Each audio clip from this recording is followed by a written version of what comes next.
আজকে আপনাদের যেটা দেখাবো, গাছটা দেখে তো সবাই চিনতেই পারছেন কম বেশি। এটা হচ্ছে সেই পুদিনা পাতার গাছ।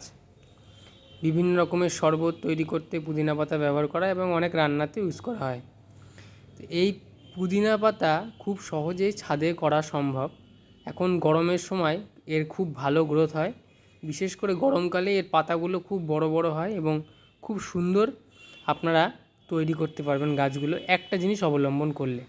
তো আমার এখানে 4টে টবে যে গাছ দেখছেন, এগুলো আমার সব মাদার গাছের থেকে এক পিস করে ডাল কেটে এরকম 4 ইঞ্চি 5 ইঞ্চি সাইজের ডাল ছোটো ছোটো কেটে বসানো, এবং তার থেকে এই গাছগুলো তৈরি হচ্ছে।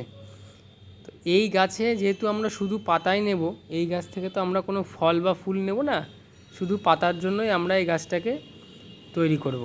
তো সেই কারণে আমরা নাইট্রোজেন জাতীয় সার, এটা হচ্ছে ইউরিয়া, এটা যে কোনো সারের দোকানে পাওয়া যায়, খুব দামও একদম সামান্য, খুব বেশি নয়।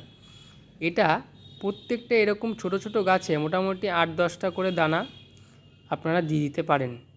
এতে কী হবে, গাছে নাইট্রোজেনের পরিমাণটা ভালো থাকবে এবং পাতাগুলো আকৃতিতে বড় হবে। এটা হচ্ছে রাসায়নিকভাবে যদি আপনারা ব্যবহার করেন। আর যদি জৈবভাবে ব্যবহার করতে চান, সেক্ষেত্রে সর্ষের খোলের জল খুব ভালো কাজ করবে।